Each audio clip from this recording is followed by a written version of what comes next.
Iran અને Israel વોરના પડઘા હવે ખરેખરના ગુજરાત પર પડી રહ્યા છે। આવું એટલે કહી રહ્યા છે કેમ કે જે એલપીજી ગેસની જે છે અછત સર્જાય છે તેને કારણે હવે સ્થાનિકોમાં જે છે ભયનો માહોલ ફેલાઈ ગયો છે અને લોકો લાંબી લાઈનો લગાવીને બહાર ઊભા રહી રહ્યા છે। શું છે સમગ્ર મામલો તેની વિગતે ચર્ચા કરીશું। નમસ્કાર, હું છું પ્રથમ મોદી, આપ જોઈ રહ્યા છો નિર્ભય ન્યૂઝ।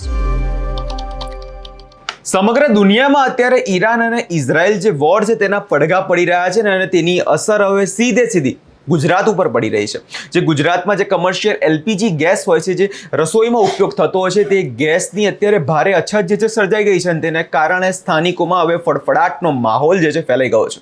જો વિગતે વાત કરવામાં આવે તો જેટલા કેટલાય સમયથી જે વોર ચાલી રહી છે તેના કારણે કમર્શિયલ જે ગેસ છે તેનો સપ્લાય જે છે સપ્લાય ચેન આખી ખોરવાઈ ગઈ છે અને જો વાત કરવામાં આવે તેના કારણે સ્થાનિકોને પડતી મુશ્કેલીની તો લોકોએ બુકિંગ પહેલાંથી કરાવી રાખ્યું છે, પરંતુ હજુ સુધી તેમને તે છે કમર્શિયલ ગેસ મળતો નથી। તેને કારણે રેસ્ટોરન્ટના જે માલિકો છે તે ચિંતામાં મુકાયા છે, કેટરર્સવાળા ચિંતામાં મુકાયા છે અને જે રસોઈ જે ઘરમાં જે હાઉસવાઈફ હોય છે તે પણ અત્યારે જે છે ચિંતામાં મુકાઈ ગઈ છે, કારણ કે જે છે પહેલેથી જે બુકિંગ કરાવી દીધું છે અને તે બાટલો ગેસનું તેમને મળી નથી રહ્યો, જે મુદ્દે અત્યારે સવારથી જ લોકો વહેલી સવારથી લાઈનો લગાવીને ઊભા રહ્યા છે। સૌ પ્રથમ નજર કરી લઈએ તે તમામ દ્રશ્યો પર અને સાંભળીએ તે મહિલાનું શું કહેવું છે। मेरा नाम नसीम बानू। क्या कहेंगे यहाँ पे? ये मैंने नाम चेंज कराया, मेरे घर वाले गुजर गए तो मेरे नाम पे कराया। 2000 रुपए का खर्चा करा मैंने उसे 2000।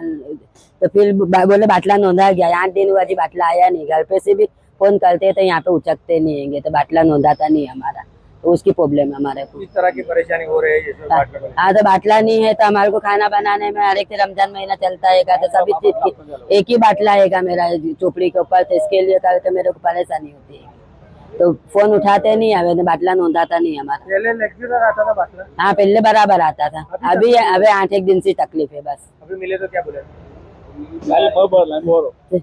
अभी यहाँ सब लाइन में खड़े थे, आगे जाने नहीं देते, बोलते लाइन में खड़े रहो, आगे जाके बात करेंगे तो खबर पड़ेगी क्या बोलते।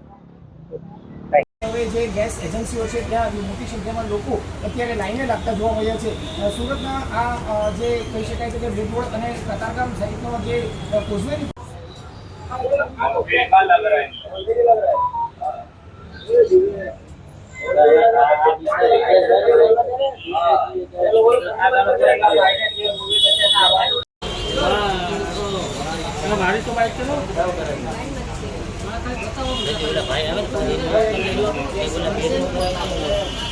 એટલે કે ઈરાન અને ઇઝરાયલ વચ્ચે ચાલી રહેલા યુદ્ધની સીધી અસર જે છે હવે દેખાવાની શરૂ થઈ ગઈ છે।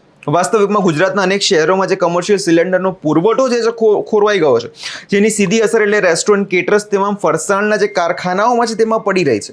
જો અન્ય રાજ્યોમાં કમર્શિયલ સિલિન્ડરની સપ્લાય પર રોક લગાવી દેવામાં આવતા ઘણા બધા હોટલો બંધ પણ થઈ ગયા છે।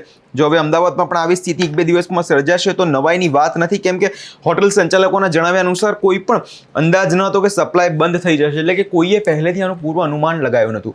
અને જોવા જઈએ તો હવે જે આ યુદ્ધની અસર જે છે એ આના ગુજરાત પર પડી રહી છે ને તેને કારણે ઘણા બધા જે લોકો છે તે હવે ચિંતામાં આવ્યા છે। જેણે નવો રેસ્ટોરન્ટનો બિઝનેસ શરૂ કર્યો હોય તે લોકો પણ અત્યારે ચિંતામાં આવ્યા છે, કારણ કે ગણતરીના દિવસોમાં જે તેમણે રેસ્ટોરન્ટ ચાલુ કરી હતી ને હવે જે આ સપ્લાય ચેનના કારણે જે આખો મામલો જે છે ખોરવાઈ ગયો છે તેના કારણે અત્યારે લોકો ભારે ચિંતામાં મુકાઈ ગયા છે। અને જો વાત કરવામાં આગળ જો આ કોઈક અનુમાન નથી લગાવી શકી રહ્યા અત્યારે લોકો કે કેટલા દિવસ સુધી આવીને આવી પરિસ્થિતિ રહેવાની છે। જો આગળના સમયમાં પણ વધુ પરિસ્થિતિ બગડશે તો કમર્શિયલ ગેસ જે છે લોકો સુધી પહોંચતા અટકી રહેશે, આખી સપ્લાય જે ચેન છે તે ખોરવાઈ જશે અને જે આ યુદ્ધ છે તેની અસર અત્યારે ગુજરાતના માત્ર એલપીજીમાં જ નહીં પણ પેટ્રોલ ડીઝલની પણ કદાચ આગળ જઈને અછત સર્જાઈ શકે છે, ઘણા બધા ધંધાઓ પણ ઠપ થઈ શકે। એટલે સમગ્ર જો આ યુદ્ધની અસર જોવા તો સમગ્ર દુનિયામાં અત્યારે પડી રહી છે। એટલે આગળની પરિસ્થિતિને જોવાની રહી કે શું આ ગેસની અછત જે સર્જાય છે એની અન્ય વિભાગોમાં પણ અસર સર્જાશે કે નહીં, કેમ કે જે રીતે અત્યારે લોકોને ચિંતાનો માહોલ છે। મેં 2 મહિના પહેલાં જે ગેસ બુક કરી રાખ્યા હતા તે હજી પણ હજી ગેસના બાટલા તેમને નથી મળ્યા। જો ગેસ બાટલો મળી રહ્યો છે તો વધારે ભાવમાં મળી રહ્યો છે, એટલે એ તો સમય બતાવશે આગળના સમયમાં આની શું વધુ અસર પડવાની છે। આ વિષયમાં તમારો શું અભિપ્રાય છે અમને કમેન્ટ કરી ચોક્કસથી જણાવજો। અમારી ચેનલ નિર્ભય ન્યૂઝને લાઇક, શેર અને સબસ્ક્રાઈબ કરવાનું ભૂલશો નહીં।